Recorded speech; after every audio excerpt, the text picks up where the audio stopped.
시발 대가리 존나 크다. 네. 저 뭐? 5분 안에 술래의 눈을 피했다. 그럼 시작합니다.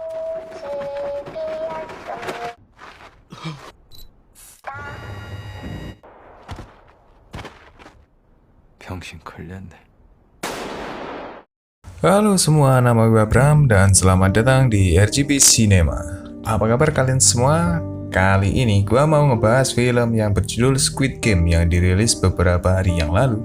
Film serial Korea ini akan mengisahkan tentang sebuah permainan yang dimana hadiah dari permainan itu sangatlah besar. Akan tetapi di sisi lain permainan itu sangat brutal karena akan banyak memakan nyawa dari para pemainnya. Tanpa berlama-lama lagi, langsung saja ke alur ceritanya. Awal film diperlihatkan sekelompok anak-anak yang sedang memainkan sebuah permainan kuno di zamannya. Permainan itu bernama cumi-cumi, di mana permainan tersebut dibagi menjadi dua kelompok, yakni kelompok penyerang dan kelompok penjaga. Di mana kelompok penyerang harus bisa melewati semua penjaga dari titik awal mereka maju sampai ke garis yang telah mereka tentukan tanpa keluar dari garis tersebut.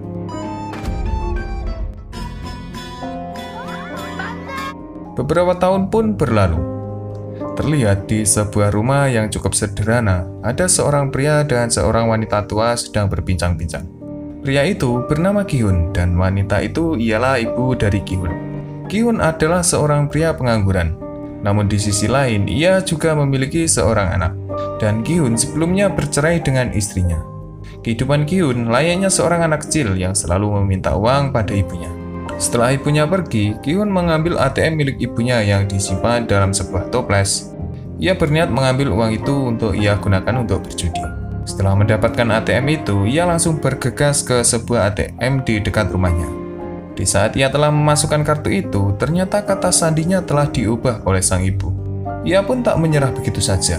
Sampai akhirnya, seorang teman dari Ki-hun memberikan secerca harapan dengan mengisi kata sandi itu dengan tanggal lahir dari anaknya.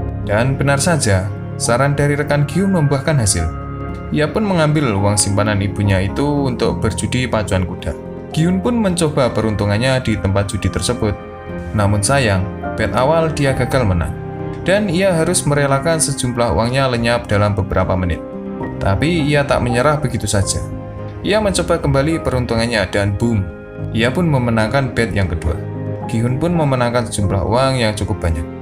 Ia juga sempat menelpon anaknya untuk ia ajak makan-makan selepas ia pulang les nanti. Tapi selang beberapa saat, beberapa orang mengejarnya. Ki-hun pun berlari dari kejaran mereka semua. Ia juga sempat menabrak seorang wanita, sampai-sampai minuman dari wanita itu terjatuh. Setelah aksi kejar-kejaran tersebut, Ki-hun pun terpojok di sebuah toilet. Dia juga sempat diajar oleh orang-orang tersebut. Ternyata mereka semua adalah para penagih hutang. Mereka menagih janji Ki-hun yang akan melunasi semua hutangnya di bulan ini. Ki-hun yang tak ingin diajar oleh mereka semua akhirnya hanya bisa pasrah dan berkata jika ia memiliki beberapa uang untuk membayar hutang-hutangnya. Ia pun mengambil uang yang berada di saku jaketnya. Dan terkejutnya Ki-hun karena uang yang berada di sakunya telah hilang. Ia teringat dengan sosok wanita yang ia tabrak tadi. Ternyata gara-gara menabrak wanita itu, saku Ki-hun menjadi sobek dan uang yang ia dapatkan tadi hilang entah kemana. Para penagih hutang itu tetap tak mempercayainya. Akhirnya Ki-hun pun mendapatkan bawa mentah dari sekelompok orang tersebut. Mereka semua juga mengancam Ki-hun karena ia selalu menghindar dan selalu berbohong pada mereka semua. Di saat ia akan dibunuh, Ki-hun pun menangis. Ia juga teringat dengan kejadian di mana ia ditabrak oleh seorang wanita yang ternyata wanita itu adalah seorang pencopet yang cukup lihai.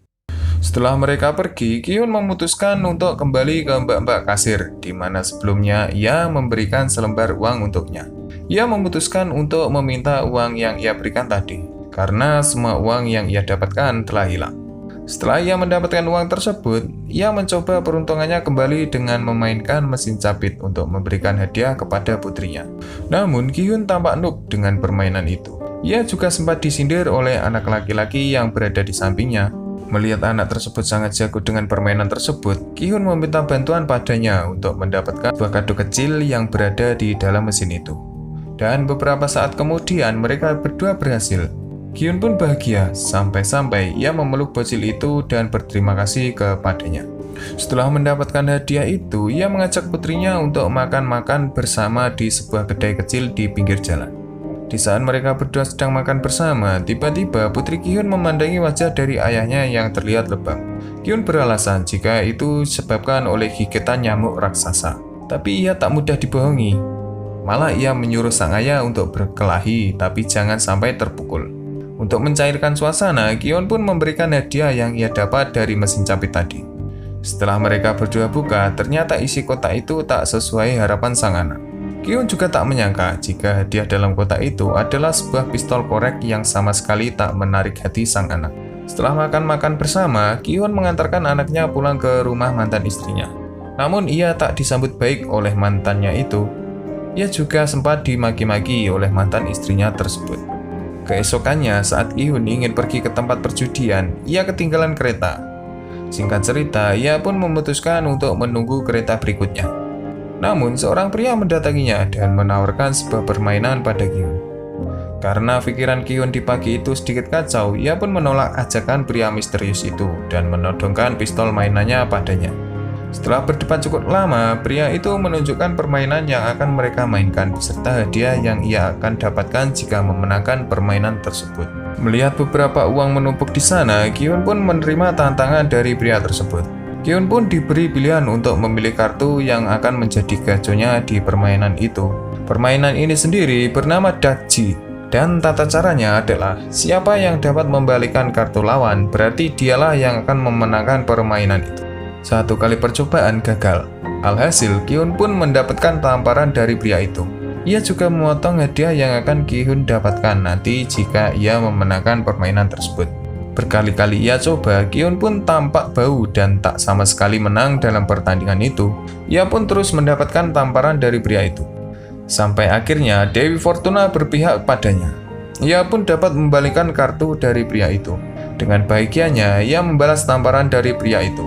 Namun di saat ia akan menaparnya, ia malah diberi uang yang telah ia janjikan. Ki-hyun pun terlihat bahagia, bahkan saking bahagianya, ia sampai ketinggalan kereta lagi.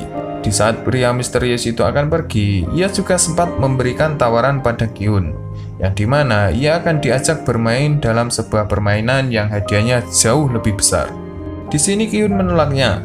Singkat cerita, pria itu mengatakan profil dari Ki-hyun. Mendengar ia mengetahui semua tentang dirinya, Ki-hyun pun semakin penasaran padanya. Bahkan, pria itu memberikan sebuah kartu nama pada Ki-hyun yang dimana jika ia berminat mengikuti game yang ia katakan tadi, Ki-hyun bisa menghubunginya. Ki-hyun yang bahagia membeli ikan ke pasar untuk makan malamnya bersama sang ibu. Di perjalanan pulang, ia melihat seekor kucing yang sedang mengais-ngais makanan di tong sampah. Karena ia merasa tak tega, Ki-hyun pun lantas memberikan sepotong ikan yang ia beli tadi untuk kucing itu. Sampainya di rumah, Ki-hyun membagi uang yang telah ia dapatkan tadi pada sang ibu. Ia pun tampak terkejut, bahkan ibunya juga bertanya tentang uang itu. Ki-hyun dan ibunya juga sempat beradu argumen tentang uang yang Ki-hyun berikan padanya. Bahkan sang ibu menuduh Ki-hyun berjudi atau mencuri uang itu dari seseorang. Merasa tak terima, Ki-hyun pun memarahi sang ibu karena terlalu banyak bertanya tentang asal-usul dari uang itu. Lalu ibu Ki-hyun menjelaskan yang dimana cucunya itu akan diajak ayah tirinya serta ibunya ke Amerika untuk pindah dan bekerja di sana. Ibu Ki-hyun juga memohon agar cucunya itu bisa diasuh bersamanya, karena dialah harta yang terpenting dalam hidupnya. Saat hendak tidur, Ki-hyun menyempatkan diri untuk melihat foto-foto lama bersama sang anak. Ia juga sangat merindukan kebersamaan itu. Lalu Ki-hyun teringat dengan kartu nama yang pria misterius itu berikan. Ia memutuskan untuk menghubungi nomor yang tertera di sana. Singkat cerita, ia pun memutuskan untuk mengikuti permainan tersebut. Lalu Ki-hyun pergi ke sebuah tempat yang telah mereka janjikan. Di sana, Ki-hyun dijemput oleh mobil yang akan mengantarkan mereka ke tempat permainan itu. Dan terkejutnya Ki-hyun mendapati semua orang yang berada di mobil itu tertidur semua. Ia juga sempat bertanya pada driver itu tentang perjalanan yang akan mereka tempuh. Belum sampai ia jawab, Ki-hyun keburu dibius oleh driver itu. Setelah terbangun, ia pun terkejut karena ia mengenakan pakaian layaknya napi di penjara. Dan di sana juga banyak orang-orang yang mengenakan pakaian yang sama sepertinya. Ki-hun pun beranjak pergi dari tempat tidurnya. Ia melihat-lihat sekelilingnya dari tempat itu. Ia juga kagum karena tempat itu sangat megah dan tampak asing baginya. Sampai satu ketika ia bertemu dengan seorang kakek tua yang berada di kasurnya. Ternyata kakek itu sedang menghitung jumlah semua orang yang berada di sana. Tiba-tiba mereka semua dikejutkan dengan dua orang yang sedang baku hantam di sana. Ki-hun dengan keponya mulai menyaksikan pertarungan itu. Dan terkejutnya dia mendapati yang sedang bertarung itu adalah wanita yang mencopetnya beberapa hari yang lalu. Bahkan Ki-hun juga meminta untuk mengembalikan uang tersebut. Namun pria yang mengajar wanita itu menuduh Ki-hun masih ada hubungannya dengan wanita itu. Mereka berdua saling beradu argumen dan saling curiga satu sama lain. Lalu di saat pria itu akan memukul Ki-hun, tiba-tiba beberapa pria bertopeng dan berbaju merah mendatangi mereka semua. Beberapa orang bertopeng itu menjelaskan bahwa mereka akan mengikuti permainan dengan hadiah 45,6 miliar won. Hal ini pun tak dipercayai semua orang. Namun orang tersebut memberikan beberapa data dari para pemain di sana, yang dimana semua orang yang berada di sana adalah orang-orang yang sama-sama terlilit oleh hutang yang tak bisa mereka bayar. Lalu orang-orang misterius itu menjelaskan bahwa setiap pemain harus menandatangani sebuah kontrak, dan jika mereka sudah berpartisipasi, maka mereka tidak boleh untuk mengundurkan diri dari permainan itu. Lalu mereka satu persatu memulai menandatangani kontrak yang telah mereka siapkan. Setelah mereka semua menandatangani kontrak itu, mereka diarahkan ke ruang selanjutnya, yang dimana ruang itu adalah ruang pengambilan gambar wajah dari semua kontestan. Disinilah awal mimpi buruk mereka semua. Setelah mereka semua melakukan swafoto, mereka semua diarahkan ke tanah lapang. Di sini Ki-hun sempat bertemu teman masa kecilnya dulu yang bernama Sang-woo. Bukannya bahagia, Sang-woo malah meninggalkan Ki-hun begitu saja. Lalu mereka semua diperlihatkan dengan sebuah boneka besar, yang dimana permainan pertama ini, jika boneka itu menghitung maka mereka harus bergerak menuju garis depan dengan waktu hanya 5 menit. Dan jika boneka itu berbalik melihat para pemain, maka mereka harus mematung beberapa saat jika mereka tidak mau tereliminasi. Namun salah satu seorang pemuda di sana meremehkan peraturan itu. Ia sangat berambisi dengan hadiah yang begitu banyak jika ia memenangkannya. Dan benar saja, karena kecerobohannya ia terpaksa harus tereliminasi paling pertama. Suara tembakan pun terdengar. Mereka yang kebingungan pun terpaksa melanjutkan permainan itu. Saat seorang temannya mengecek, ternyata keluar darah dari mulutnya. Melihat temannya terbunuh, pria itu berlari menjauh dari robot itu. Tapi bukannya selamat, ia malah dihabisi di depan para kontestan lain. Sontak mereka pun panik dan berhamburan mencari jalan keluar dari tempat tersebut. Akan tetapi, tembakan demi tembakan terus dilancarkan oleh robot itu. Beberapa mayat dari kontestan juga menumpuk di depan pintu masuk mereka tadi. Akhirnya, mereka semua sadar bahwa permainan yang mereka hadapi itu bukan permainan yang cukup bisa mereka semua remehkan. Di saat mereka semua ketakutan, seorang kakek tua yang ditemui Ki-hun tadi berusaha tetap memainkan permainan itu. Lalu, satu persatu dari para kontestan lain juga mengikutinya dari belakang. Waktu pun terus berjalan dan satu persatu dari mereka tereliminasi. Kini waktu dari mereka hanya tinggal 1 menit. Mereka semua harus segera masuk ke dalam garis merah sebelum waktu yang disediakan habis. Di tempat lain ada seorang yang memperhatikan mereka dari sebuah ruangan. Dan dapat disimpulkan dia adalah dalang di balik permainan mematikan tersebut. Waktu pun hanya tersisa beberapa detik saja. Lalu Ki-hun yang awalnya ketakutan, ia memberanikan diri untuk mengikuti arahan dari temannya. Tak mau kehabisan waktu, Ki-hun pun mencoba perlahan-lahan maju. Singkat cerita, satu persatu dari mereka berhasil memasuki garis yang telah ditentukan. Tapi di sisi lain juga banyak yang terbunuh karena mereka terlalu berambisi. Melihat teman lamanya berhasil, Ki-hun menjadi bersemangat.